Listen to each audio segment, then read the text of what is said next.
మత్తయి సువార్త 6వ అధ్యాయము 1వ వచనం నుండి మనుషులకు కనబడవలెనని వారి ఎదుట మీ నీతి కార్యము చేయకుండా జాగ్రత్త పడుడి.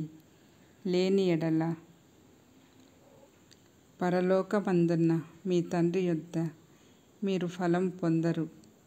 కావున నీవు ధర్మము చేయునప్పుడు మనుషుల వలన ఘనత నొందవలెనని వేషధారులు సమాజ మందిరములలోను వీధులలోను చేయులాగున నీ ముందర బూర ఊదింపవద్దు.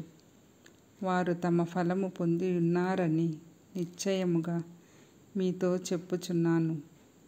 నీవైతే ధర్మము చేయునప్పుడు నీ ధర్మము రహస్యముగా నుండు నిమిత్తము నీ కుడి చెయ్యి చేయునది నీ ఎడమ చేతికి తెలియక ఉండవలెను. అట్లయితే రహస్యమందు చూచు నీ తండ్రి నీకు ఫలమిచ్చును.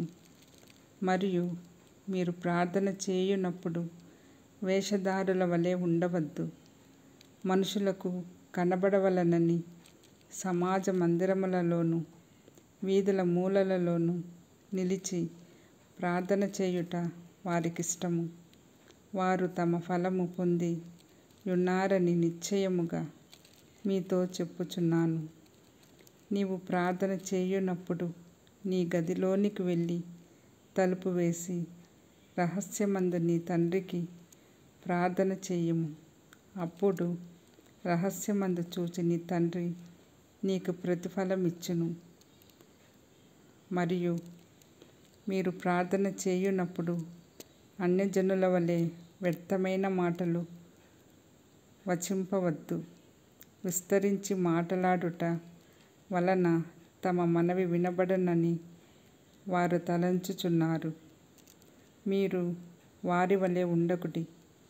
మీరు మీ తండ్రిని అడగక మునుపే మీకు అక్కరగా నున్నవేవో ఆయనకు తెలియును.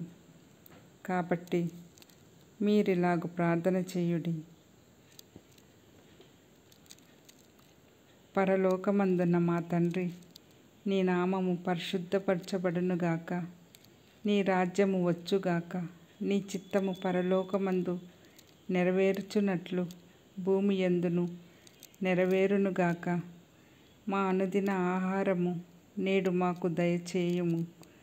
మా రుణస్థులను మేము క్షమించున్న ప్రకారము మా రుణములు క్షమించుము.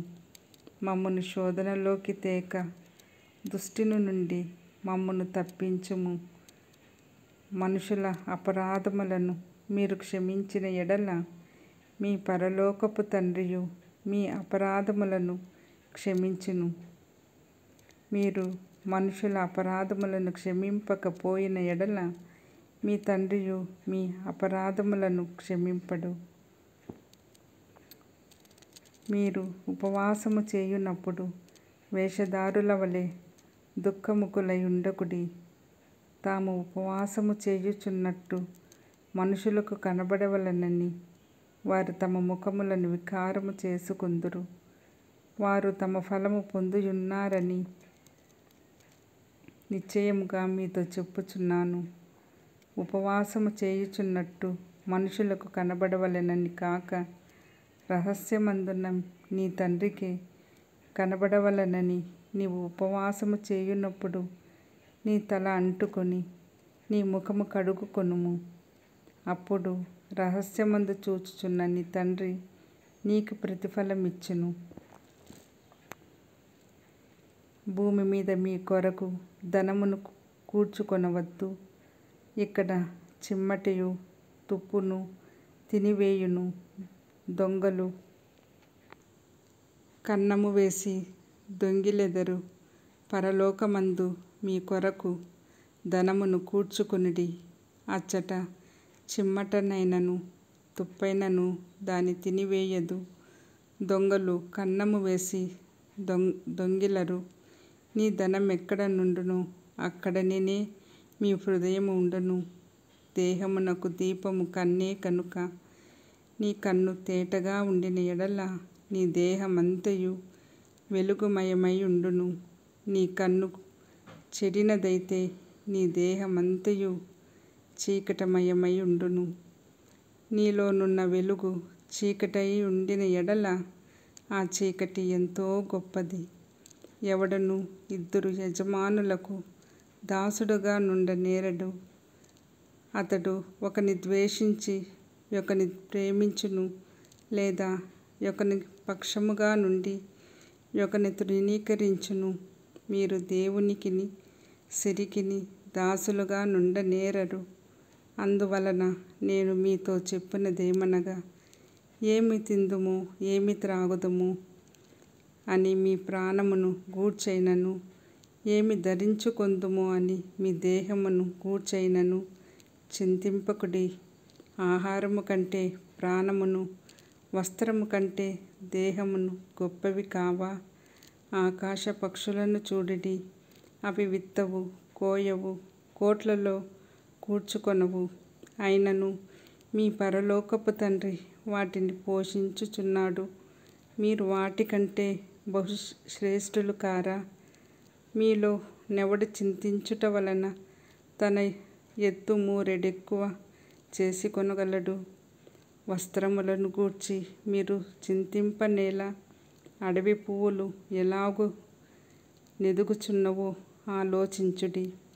అవి కష్టపడవు, వడకవు, అయినను తన సమస్త వైభవముతో కూడిన సొలొమోను సహితము వీటిలో నొకదాని వలెనైనను అలంకరింపబడలేదు.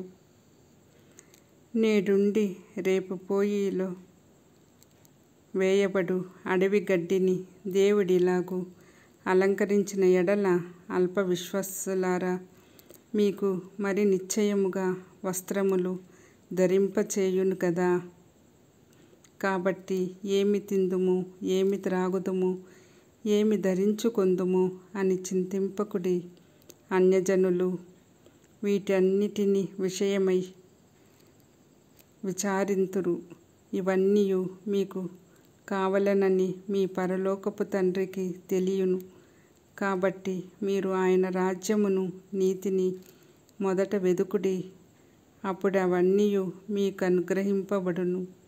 రేపటిని గూర్చి చింతింపకుడి. రేపటి దినము దాని సంగతులను గూర్చి చింతించుము. ఏ నాటికీడు ఆ నాటికి చాలును.